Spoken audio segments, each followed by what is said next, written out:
Well, good morning, everyone. Thank you so much for joining us for our first Fall 22 Professor Circle.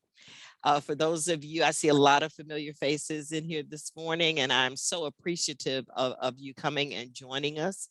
But if you remember, our Professor Circle started a few years ago where we would just kind of hang out here in the intersection talking with faculty.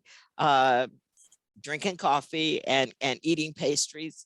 I think that most sometimes that folks came by just because we had the donuts and stuff here. So, but anyway, we initially started basically as a coffee clutch, and then we realized kind of a couple of semesters into the professor circle that it would be a good thing for us to have targeted or focused discussions.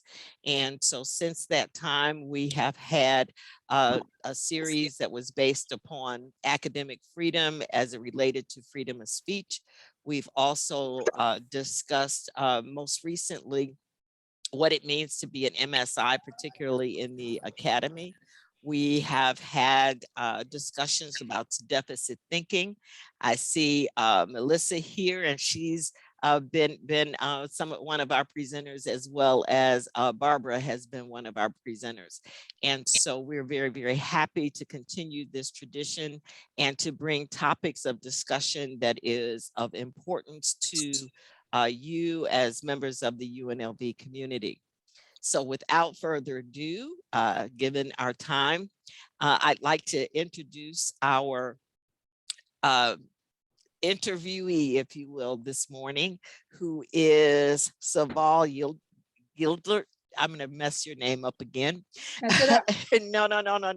Yildirim, who comes to UNLV as our Vice President for Diversity Initiatives and Chief Diversity Officer. We welcome you here this morning, Seval. We are so happy for you to be here.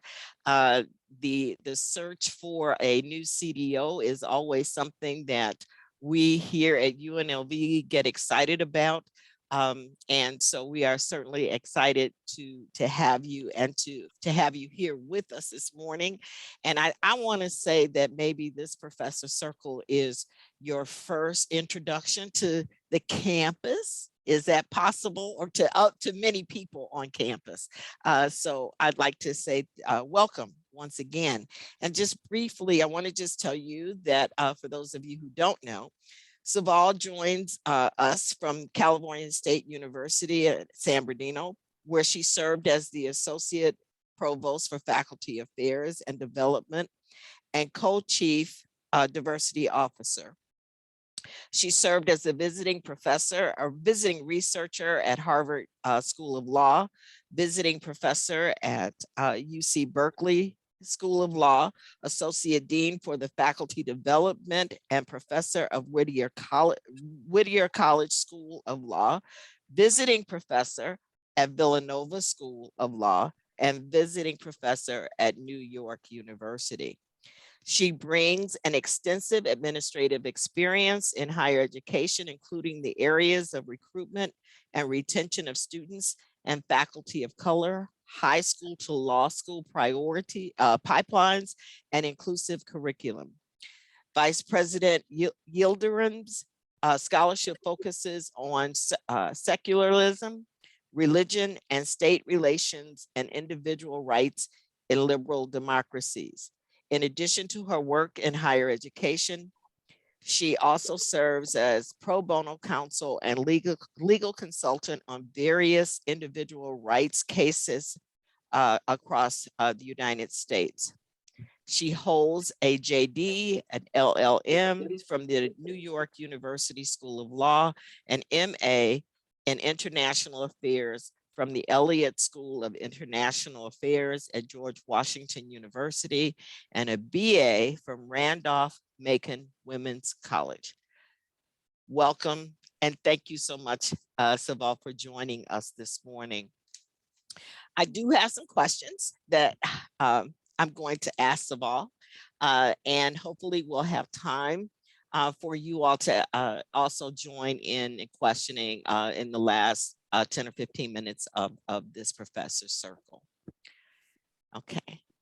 All right. So I just read what everybody would assume is a brief bio of you. Okay. And we all know that when we put these bios up, we put all of those accomplishments and things of that nature. But in this small group of people, this small, intimate group of people, I want you to tell us just who is Seval. Thanks, Harriet. First, thank you for the introduction. And as you said, it is, a brief bio of all those things we're supposed to put up in the academy, right?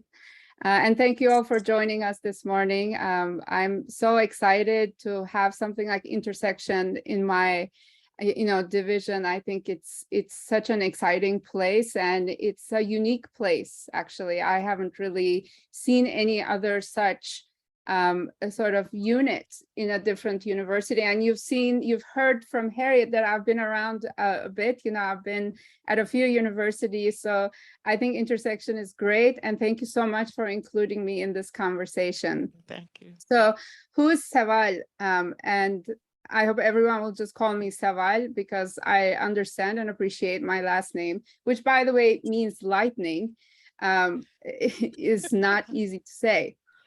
So I'll share one story with you. I'm originally from Turkey, right? And Turkey became a republic in 1923.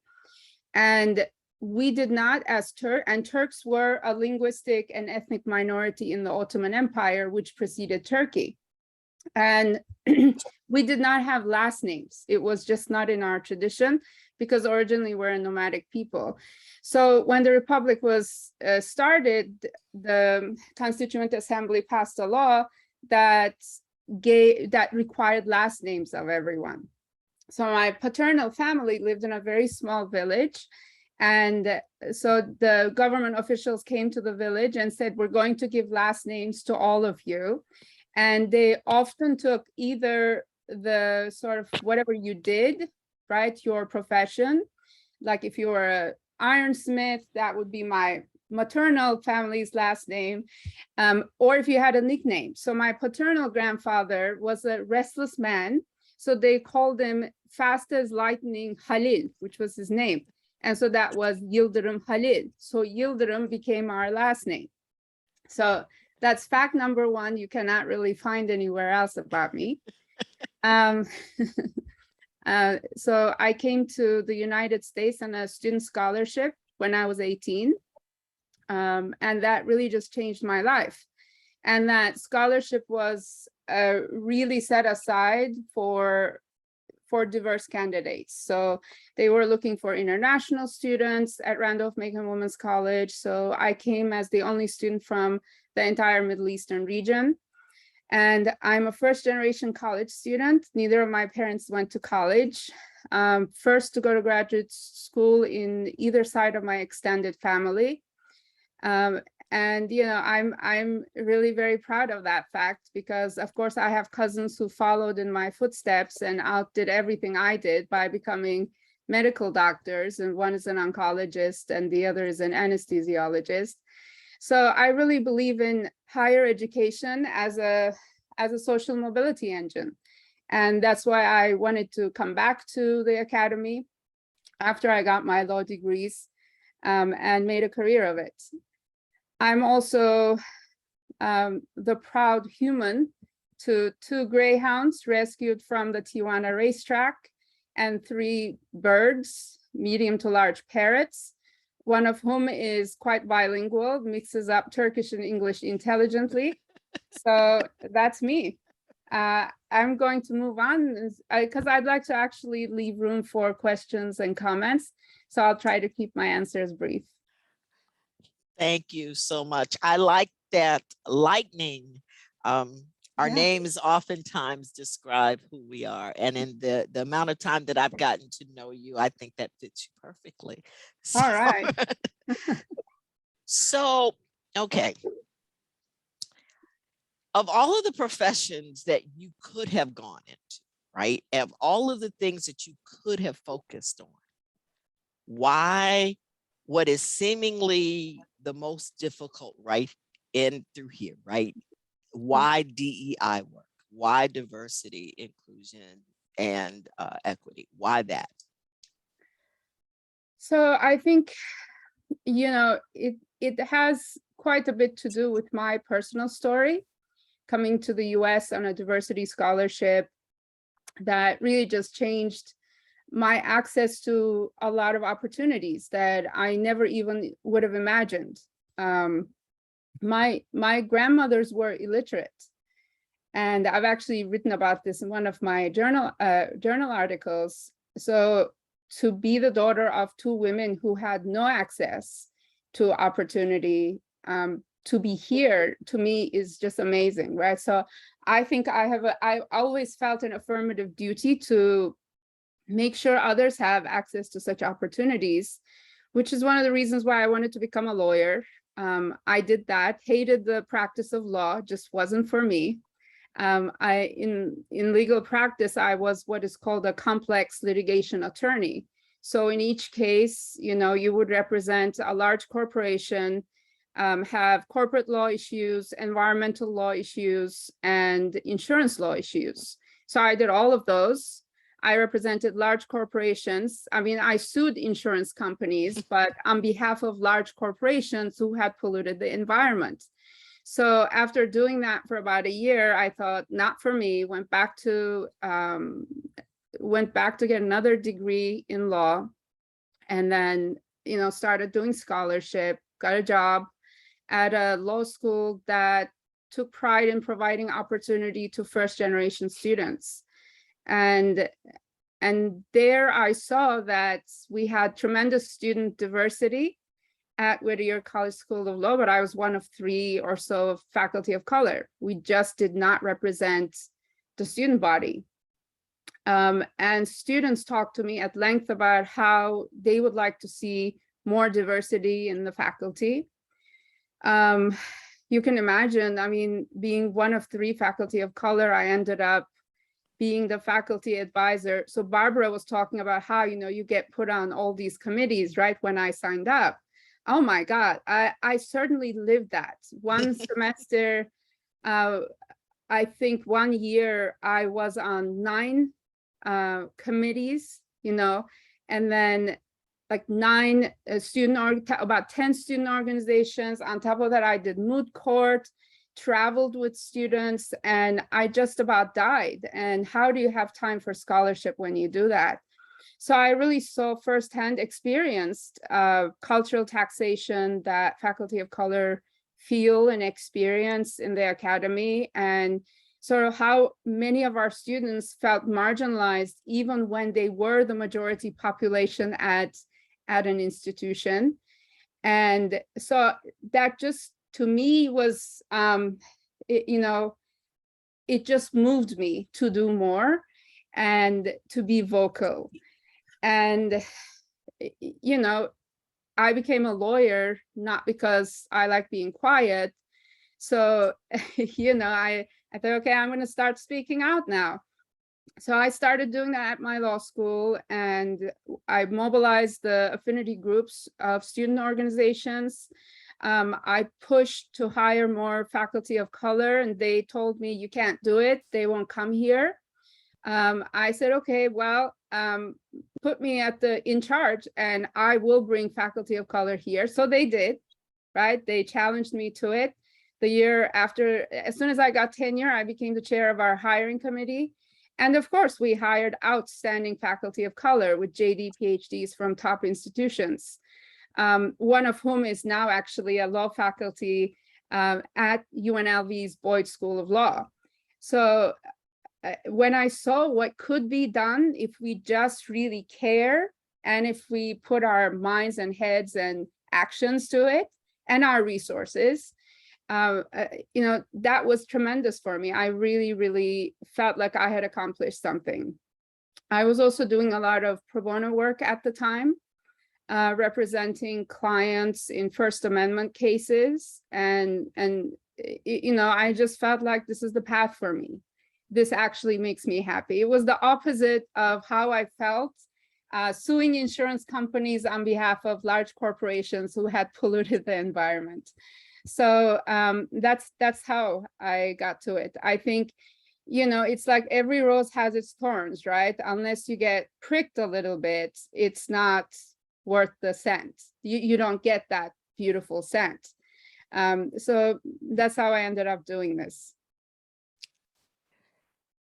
Well, that's an amazing journey. We find ourselves on these paths, in different ways. We come down these paths in different ways. And what I find, at least for myself, is that it's not necessarily what I planned, but it was the destiny of where I've landed. And so we're glad that you've decided to take that path. Thank you. In higher education, well, we've learned, that way back when, when higher education was initially founded, it was basically founded as a premise to educate gentlemen, right? And so obviously all men, obviously, especially here in the United States, all white. Okay. But obviously, thankfully, we have it as an institution of higher education that we've evolved and have been at least more inclusive than, back when the Yales and the Harvards were founded. But as we look forward, and as we look to the present day and even look forward, right?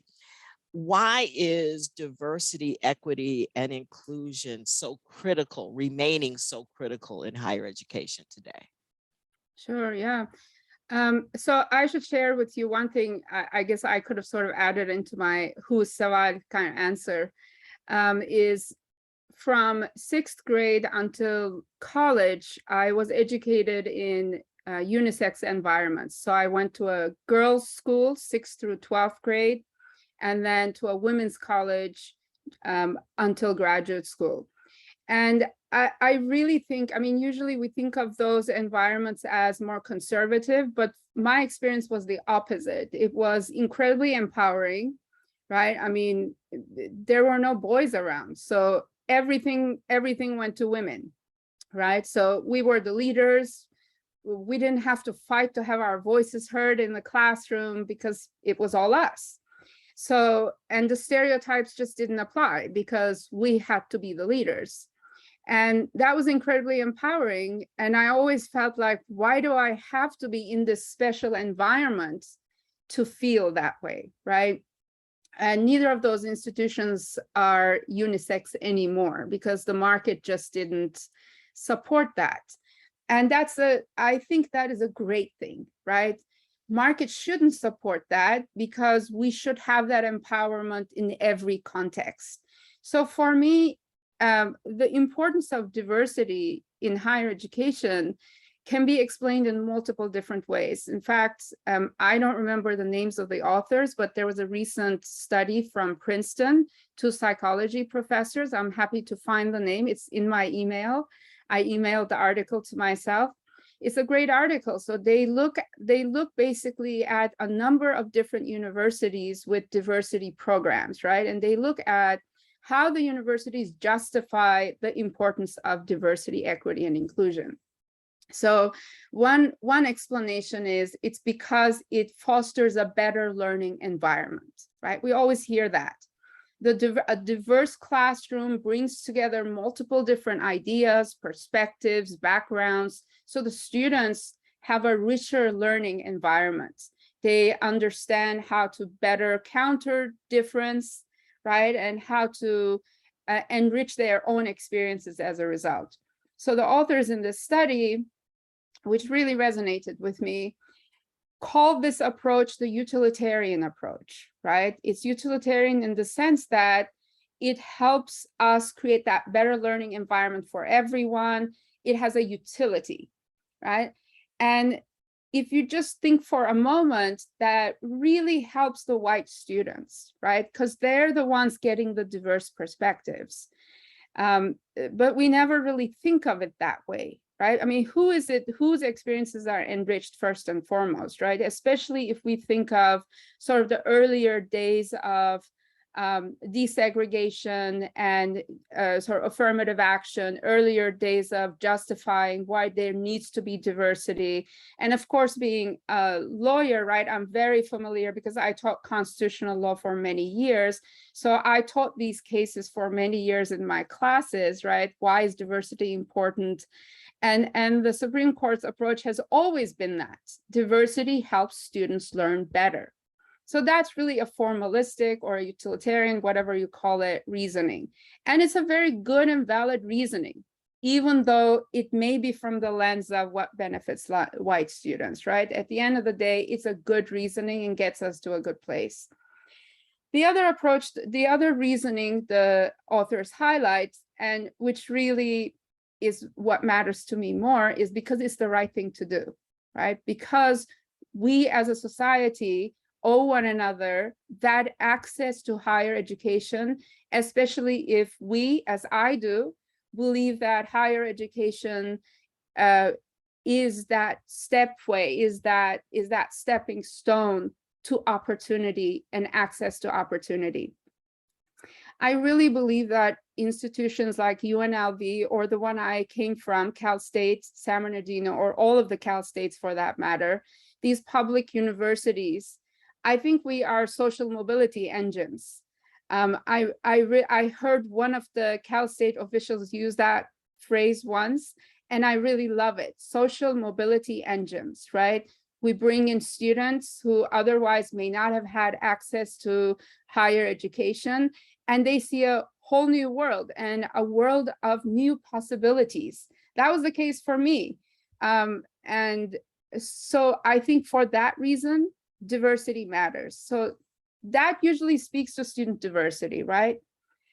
How about faculty and staff diversity? How do we explain that? So one, we can explain, well, students need role models.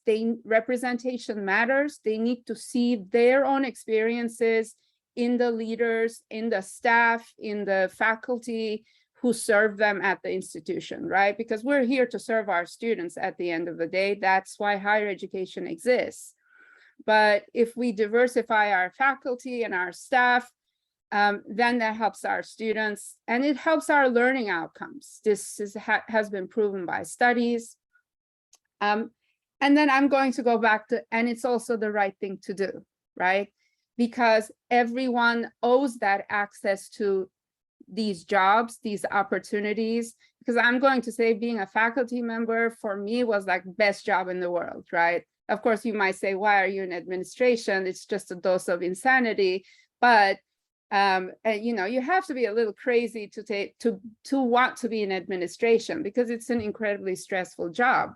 But at the end of the day, representation in these administrative positions also matters significantly, actually, right? It's like having Barack Obama as your president. You may disagree with a lot of his policies, which I did, right?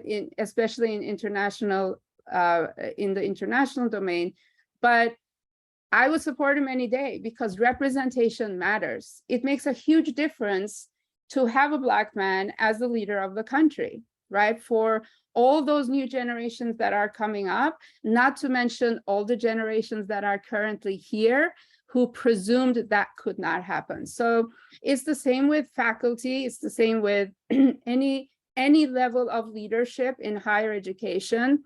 I think there is a great need to diversify all our ranks in higher education. I think we are in the infancy of comprehending that and actually starting to work towards that. And I think once we start diversifying our ranks from assistant professor to the president level, then we will start thinking more substantively about what equity and inclusion means, right? Because diversity is just numbers. We can just count who's in this room and say we are a diverse group because we all come from different backgrounds. Equity and inclusion is a very different conversation. Equity really is about fairness, right? Are we doing things fairly? Are we treating, to use an equal protection term, similarly situated people similarly? For example, are they getting similar workloads? Are they getting similarly paid? Are we actually evaluating our students the same way, equitably, right? This goes from the classroom to the employment context, every aspect of higher education. So really, equity is about reviewing our policies, how we do things, why we do things, and that will take a long time, which is why I say I think we're in the infancy of the equity and inclusion realization, work, and implementation of better practices. Inclusion, of course, over time, inclusion is really making sure everybody in the room not only gets a say, but really feels a sense of belonging at the end of the day and is able to say, this is my community. And that is really the most difficult thing. We can fix policies, right? Policies can be fixed. We can all get paid equitably, and we can be a diverse group, but we may not be an inclusive group, because at the end of the day, inclusion requires getting rid of microaggressions. It requires a cultural shift, a tremendous epistemological shift in the way we see each other, in the way we think of each other. So for all those reasons, it's really important that we all engage in this work. I hope, you know, by the end of my life, before I retire, there won't be a need for this position. But I'm skeptical of that, because every significant change faces a significant pushback. So for all those reasons, I will take that challenge at UNLV, and with all your help, I am confident we will move things forward. Thank you. You know, you mentioned the significant pushback of that we seem to always encounter when you were taking 2 steps forward. We get pushed back 2 steps back, right? And it seems to me, if you're just listening to, you know, the news and and paying attention to the politics of everything, that certainly this area in education is taking a significant hit. And I think that for many of us, it either keeps us up at night, or, you know, makes us get up in the morning to continue this work. And so with that as a backdrop, I want to ask you a 2-part question, okay? What is it about this work that keeps you going? And then also, what is it about this work that wakes you up at night? Well, wakes you up at night, it's just about everything. To be honest, right?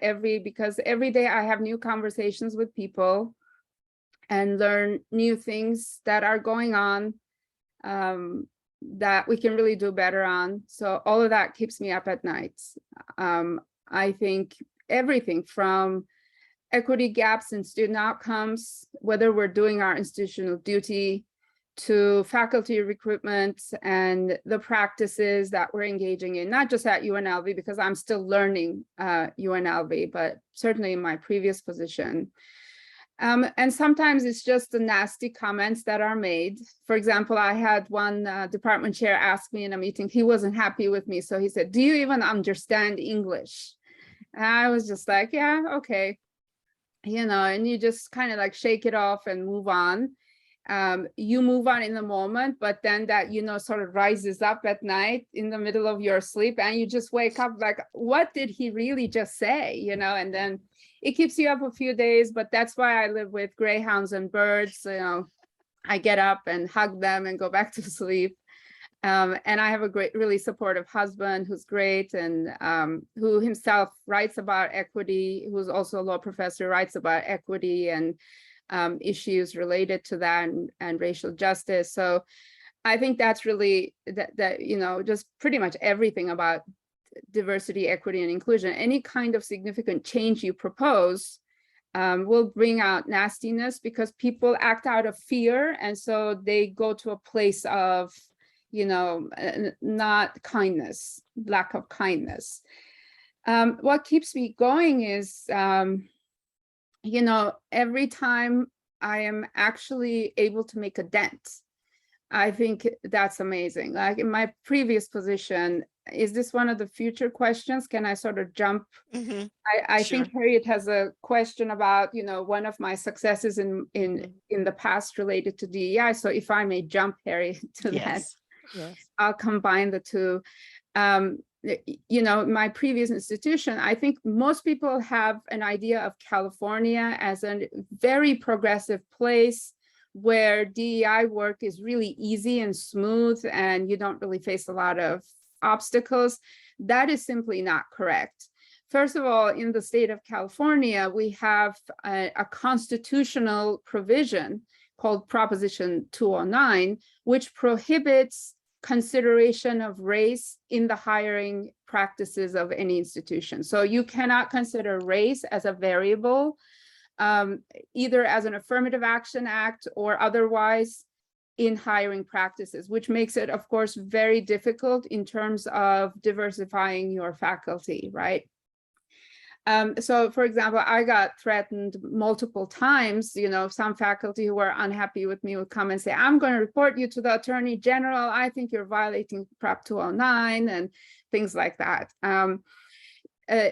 So we worked with that, and we had a lot of, I think, higher education, as different as our universities might be around the country. I think one similarity runs through, and that is that unfortunately, we have colleagues in every institution who have been around for a while and are really used to doing things the way they've always done things, right? And when we start talking about diversifying our faculty and representation matters, then this is a very threatening statement. And some of them take that as an attack on themselves, right? For example, I've been asked many times, are you saying white faculty cannot teach students of color? That's not, of course, what we're saying. We're saying that students want more than just the dry learning experience, right? They want something in the classroom that is more than just what is in the book. Representation is about empowerment, is about seeing possibility for future opportunities and just the future in general. So my experience at Cal State San Bernardino was, incredibly humbling at times, but it was really great at times. I had a really supportive president and provost who pushed me to continually implement new policies and do new things. And we changed the way we hired our faculty with many, many different practices. I won't go into that now, but at the end of the day, we hired, in my 4 years there, about 100 new faculty, give or take a few, probably a few more than 100. About 60% of them were from diverse, ethnically or racially diverse backgrounds. That completely changed the face of our community. And about 20% were from underrepresented minority groups, which, we outdid ourselves. And we were one of the top Cal State campuses to actually do that. We were invited to give a presentation to our colleagues on the other campuses as to what practices we followed, what we changed, what difficulties we faced, because we all face them on our campuses. But I'm really proud of that. And it's wins like that really just keep me going. And then there are, individual instances. For example, a faculty member comes to me and says, I'm being bullied in my departments. And, in my previous position, we were in a unionized context, and I built a really good relationship with our faculty union. So they were fine with me just, for example, excluding a faculty member from a promotion and tenure committee. And I have done that. And, so to see that faculty member move forward without the fear of bullying, that certainly, when you wake up at night with the anger, did he really say that about me? You just go back to sleep because you really helped another faculty member. So, give and take. Thank you. Thank you so much. So since you did jump that one question. I'll forgive you for that, for doing that. I've got another two-part question for you as we're wrapping up this session, and before we open it up for question and answers from the group. So now you're here, okay, at UNLV. But what excited you most about this opportunity and the opportunity to lead UNLV's diversity and inclusion efforts? And then coupled with that, what do you want to be able to accomplish here at UNLV? Sure. I mean, first, the easy question, what excited me about UNLV? So, I started looking for opportunities where I could continue to make a difference.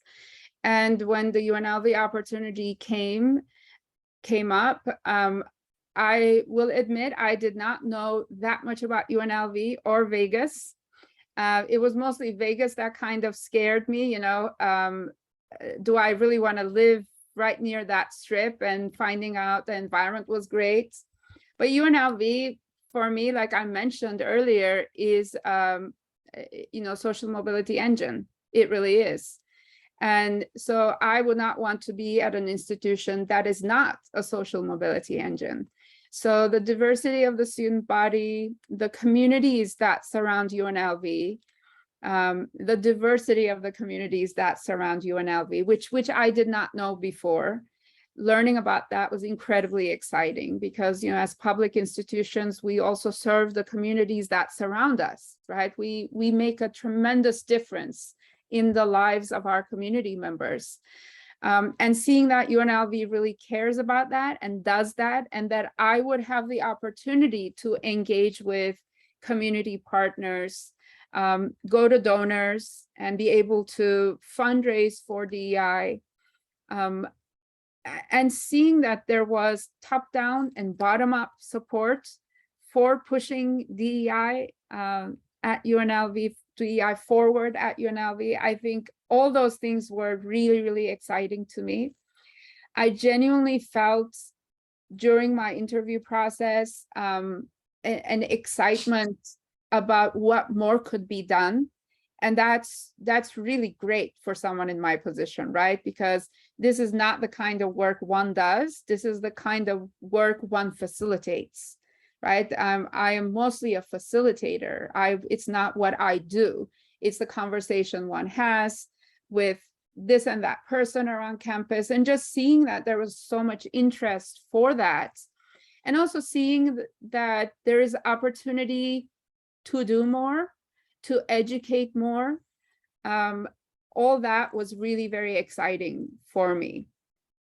So for all those reasons, I applied, and I'm so glad I did, because so far I really, really like living in this area, and I've really had a great time. I've received such a warm welcome from everyone at UNLV, and that's, I think for me, it's very hopeful.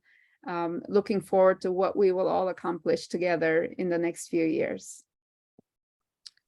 Well, thank you so much. Speaking on behalf of the intersection and our staff, we are very excited to have the opportunity to work as part of your team. And I know that you will bring that energy that you've imparted to us to the rest of the campus. So thank you very much. And obviously, thank you so much for kicking off our fall 2022 Professor Circle. I really appreciate that. I'd like to be able to open this up for question and answers. If you want to put them in the chat or not, just go ahead and ask Seval your questions. We have probably let's take maybe about 8 minutes if you have any questions for her. Seval, my name is Barbara Sanders. I don't have a question for you, but thank you for exploding the California myth. Yeah. I grew up in Ohio, and my husband was originally from California. And I came out here to go to work, and I kept hearing about, oh, look, there's no skin, there's no race, there's no this, there's no that. I used to have so much fun because I said, oh, I can see it walking through the door.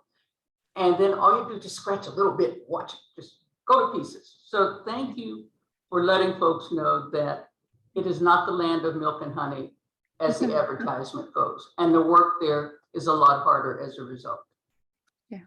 Thank you, Barbara. Thank you. Nice to meet you. Nice to meet you.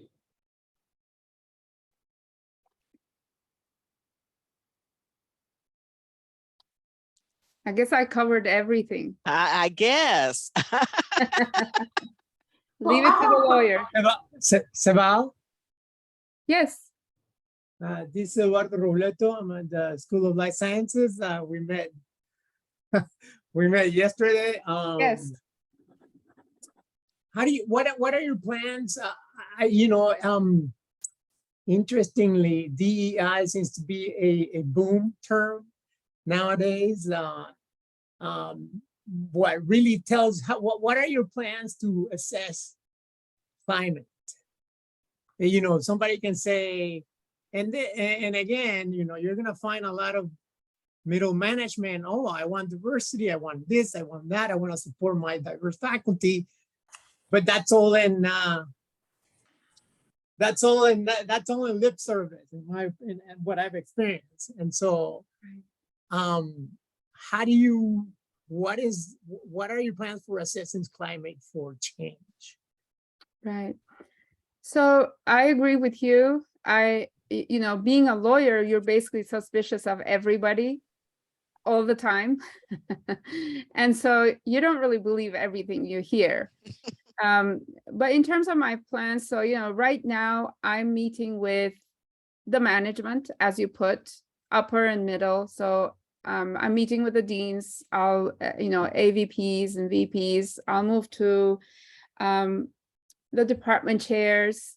It's going to take me a minute. And in the meantime, whenever I meet someone, I invite them to come and talk to me. In my opinion, surveys are good, but they don't always get to, I'm not a statistician, but they don't always get to what we really need to know, right? Speaking to someone, hearing from them directly is very different than reading a survey. So in my previous position, what I did was, once I did my sort of, listening tour with the upper and middle management, I actually invited faculty, primarily junior faculty and faculty of color, to have confidential conversations with me. I plan to do the same here. Again, not just faculty here though, but students, staff, faculty. I'll be sending out a message to the community, sort of introducing myself and welcoming them to the new year. So I will be doing that. And then it'll be up to people like you to actually come and tell me what's going on in the departments. Now, UNLV is a bit larger than my previous organization, so it'll take a minute, right? So my first year primarily will have a lot of listening and learning. Not that there'll be no doing. Like Harriet said, I've already done a few things. And so I will continue to do that. But I need all of you to come and tell me what I need to know, because I don't know what I don't know. So again, I don't know where we are with the climate survey, if there is, sort of support for it. But again, climate surveys are okay, but I don't think they're fully telling of what we really need to know. But if you have other ideas, I'm open to it. Come and let me know.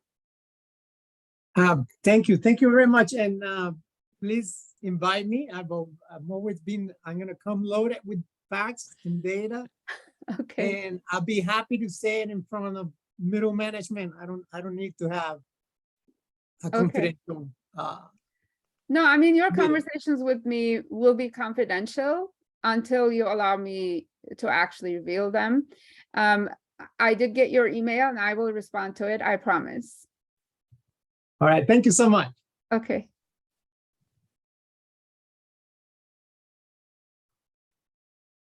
I thought, Barbara, you were about to ask another question. Is that correct or not? Well, I was, and it's one of those questions that I've done some D&I work in the past in several different roles. And one of the things that I would find is that folks are very comfortable with settling their issues if they had a problem in a particular class with a student, as long as the student wasn't of color. And then one day I get a call and it's like, well, Barbara, what do I do with this student that this is what they're doing? And I said, okay, so why are you calling me? Oh, the student's Black. I said, what would you do with a white one? They're students. So you'll be confronted at some point, not confronted in a bad way, but folks will be leaning on you for how do I handle these people? And these could be in the broadest sense, whether it's race, gender, color, ethnicity, ability. How do you respond to those kinds of queries when they come your way? So, you know, again, I go back to my legal training. I'm very evidence-based, so I want to know the facts, know the context, subtext. So I ask a lot of questions and my response will differ based on the situation and context. So, you know, I don't have sort of a beautifully crafted answer for you on that. The only thing I can tell you is that I will ask a lot of questions and try to understand what it is that is being brought before me. Again, what is the context and the subtext? Because they both matter very much, especially when we're talking about difference. And anytime I hear, you know, any variation of those people, I am always more curious about what the context and the subtext might be. And so again, I will respond accordingly, according to the facts, context and subtext. And I usually like to do an investigation afterwards, you know, ask around for more information, especially if such questions come to me around now, because I'm brand new. And when you're brand new, people like to bring a lot of things to you, knowing you don't really know what you don't know. So yeah, I mean, I'd like to ask a lot of questions, collect data and evidence, and do a bit of an investigation before I come to any conclusion of any kind, or am ready to give any kind of advice to anyone. Thank you. And I also think that, you know, for example, with a student issue, again, depending on the facts and the context, there may be others that I would need to work with, right? It's really important, especially for a DEI officer, not to work alone. You have to collaborate with your colleagues in the departments with applicable portfolios, right? Student affairs, faculty affairs. I see Janet sitting there. So I think these are important things to do. But again, sort of for the immediate advice, I would need to know a lot more than to just give advice. Thank you.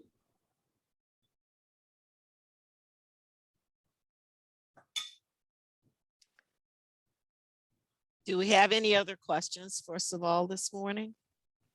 Well, I do have one more. Now that you've landed at UNLV and you see the road ahead of you and that it's going to be filled with monumental growing experiences, what do you do outside of UNLV to take care of you? And I know you've got your, you're the human to some pets. What else do you do to take care of you, to keep, that you enjoy? What are your hobbies? What do you like to do? Well, I'm a homebody, right? Because when you have these animals at home, you don't really want to leave. And like I said, I have a really supportive husband, and he and I, you know, we like taking walks together. And, you know, I live in I am a US citizen, been here for now over 30 years, but I still miss home. And so I like watching Turkish movies, reading Turkish books, and yeah, and my husband's background is from India, so we listen to a lot of Indian stuff and read and discuss. And he's a law professor, which means we do a lot of arguing about points that nobody else would ever think about. We spend literally hours talking about one word that is written in a new case. You know, very, I guess, nerdy stuff. I'm a big Trekkie. I love Star Trek, so yeah, that's about it. And when you live with birds also, this is one thing you wouldn't know, I guess. My birds beatbox. So they love, my husband plays the Indian drums for them. So we all sing and dance together. That actually is a great release. I try to exercise, do some running, get on my Peloton. Not very good at that. I'm going to hide from Janet in this moment because she seems very fit, and I should probably spend more time with Janet, and should be a good influence. Yeah, and that's about it. Anything anyone at my age kind of does, I feel too tired and old to do anything else after a good day's of work, really. What do you do? Any suggestions? Oh, I am in a different phase of my life now, having done children, pets, a whole bunch of stuff. I enjoy binge watching movies on Netflix and Prime Video and every other one that I own. And then I come back and tell people. And I'm originally from Ohio, so Devil in Ohio on Netflix is really good. And it's only about 6 episodes. Okay. All right. Yeah, I watch a lot of Netflix too. And I just watched a series called Mo, which is about a Palestinian family, with a lot of intersectional identities, undocumented and immigrant. And so my husband kind of watched the whole thing and crying about 60% of the time because we so identified with most of what was going on. But yeah, I do appreciate that. I'm seeing some like crazy ideas in the chat box from Yes, Janet and yes, David. yes. We're going to run with the greyhounds and do Peloton yoga. I don't even know what Peloton yoga would be like because I can barely stay sitting on it to actually ride it as a bicycle. But I'm interested in knowing that, David, what you mean by that. You're on mute, David. David, you're on mute. Yeah. Am I unmuted now? Yes. Awesome. They have a whole yoga program in Peloton. They also have weights. My wife does the bike and the strength training, but they also have yoga. I do the yoga. It's pretty cool. And they have the yoga basics library. So just 5 minutes introducing you to each posture. And then they have the beginner and the intermediate, which as far as I've gone, and they've advanced that I've never even tried because they're doing crow pose and they're all kinds of stuff that I can't even imagine, but it's pretty good. It's a. So you're not on the actual bike. No, you're not on the bike. Okay, that's what confused me. Yeah. You've got, and you can use the app. I mean, you can put it on the screen in your bike, but you couldn't, like I do it on my PC, and just have it up on the web. Yes, these are better people than me who are making these suggestions, who are actually active. Well, we are almost about out of time.